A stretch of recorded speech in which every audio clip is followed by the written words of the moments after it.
उलमा तशरीफ फरमा है, हदीस बड़ी बड़ी है, नबी पाक की जात तो बहुत बुलंद वाला है। अफसोस इस बात पर है नबी पाक को मुतनाज़े भी बनाया ही न जाता। और अल्लाह के रसूल का खुदा की कसम एक गुलाम हम उसकी हदबंदी नहीं करते। आइए मुस्नद अहमद की हदीस अब्दुल्लाह बिन मसऊद रज़ियल्लाहु ताला अन्हु के बारे में, ये रसूलुल्लाह सल्लल्लाहु अलैहि वसल्लम का वो जलील कद्र सहाबी है जिसका कद बमुश्किल इतना था। उमर फारूक अगर बैठे होते, ये खड़े होते, उमर फारूक बड़े नजर आते बैठकर, और ये खड़े होकर छोटे नजर आते। उलमा तशरीफ फरमा है, एक लतीफा ये है, एक दिन उमर फारूक ने अब्दुल्लाह बिन मसऊद से कहा कि आपको पता है आपकी हैसियत क्या है? कहा जी। कहा लाना लाम ना ज़मीर मुतकल्लिम माल गैर, इधर लाम इधर अलिफ, दरमियान में जो नून है ना आपकी वो हैसियत है कि लाम जो है और नून जो है अलिफ, उन्होंने नून को छुपा दिया है। अगर नुक्ता न होता नून का पता ही न चलता। तो आप वही हैं जो लाना के अंदर नून है, बड़े हदीन थे और इनकी खुसूसियत हमारी फिक़ह हनफी के रसूलुल्लाह सल्लल्लाहु अलैहि वसल्लम के बाद बानी मबानी यही है। इमाम अबू हनीफा रहमतुल्लाह अलैह के उस्ताद अव्वल साहबे खुसूसन खुलाफाए राशिदीन नबी पाक के बाद यही।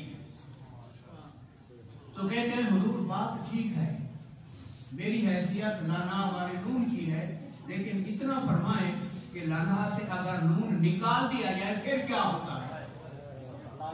ना हुआ ना। इशारा ये है कि आपका नाम लिया जाता है, हमारा भी थोड़ा बहुत दखल है उसके अंदर। अगर हम ना होते तुम्हारे चर्चे भी शायद इतने ना होते जितने हो रहे हैं। क्यों? फिर ला होता, लाना ना होता। लाना तब है जब हम तुम्हारी टीम के अंदर आए। बहरहाल मुस्नद अहमद की हदीस अब्दुल्लाह बिन मसऊद कद छोटा था, लेकिन रब कद नहीं देखता, रब शक्लें नहीं देखता, रब लिबास नहीं देखता, वो सिर्फ और सिर्फ दिल देखता। नबी पाक सल्लल्लाहु अलैहि वसल्लम एक सफर के अंदर है। नबी पाक ने फरमाया ये सामने फीकर का दरख्त है, कोई जाके मिसवाक तोड़ के ले आए। यही और खड़े हुए, अगर इजाजत हो मैं तोड़ के ले आऊंगा, मैं तुम चले जाओ। कद छोटा था, दुबले पतले थे। जब दरख्त के ऊपर चढ़े, एक सहाबी अज़राह मदाद कहते हैं हुजूर अपना ख्याल करना, मिसवाक बन जाएगी, अपना ख्याल करना। नबी पाक ने इशारा किया खबरदार आगे कुछ ना कहना। फरमाया खुदा की कसम मेरे इस गुलाम का एक पाँव तराजू के पलड़े में डालो और दूसरे पलड़े में बहुत पहाड़ डालो, दूसरे पलड़े में बहुत पहाड़ डालो। जिन्होंने देखा है वो जानते हैं 7 किलोमीटर लंबा दुनिया का अजीम तरीन पहाड़, एक पलड़े में पाँव, दूसरे पलड़े में बहुत पहाड़। खुदा की कसम बहुत पहाड़ कब हो जाएगा, पाँव कट जाएगा। सुभान अल्लाह। अब किसकी समझ आता है? पाँव में था क्या? थोड़ी देर के लिए माना लूहा होता, तब भी 1 मन का वजन बढ़ता, 2 मन वजन बढ़ता, 10 मन वजन बढ़ता। वो वजन किस चीज का था? हाफिज इब्न अब्दुल बर रहमतुल्लाह अलैह अल-इस्तियाब के अंदर एक मकाम पे लिखते हैं, मैंने सोचा नबी सल्लल्लाहु अलैहि वसल्लम ने पाँव का जिक्र फरमाया, दिल का जिक्र नहीं फरमाया, ईमान का जिक्र नहीं फरमाया, मोहब्बत रसूल का जिक्र नहीं फरमाया।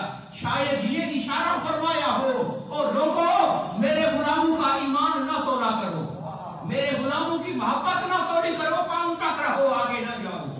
क्यों? सिद्दीक़ अकबर रज़ियल्लाहु ताला अन्हु के बारे तिरमिज़ी शरीफ की हदीस में फरमाया अगर अकेला अबू बकर का ईमान तराजू के एक पलड़े में हो, दूसरे में पूरी उम्मत का ईमान हो, अबू बकर का ईमान फिर भी बढ़ जाए। अल्लाहु अकबर। या रसूलल्लाह।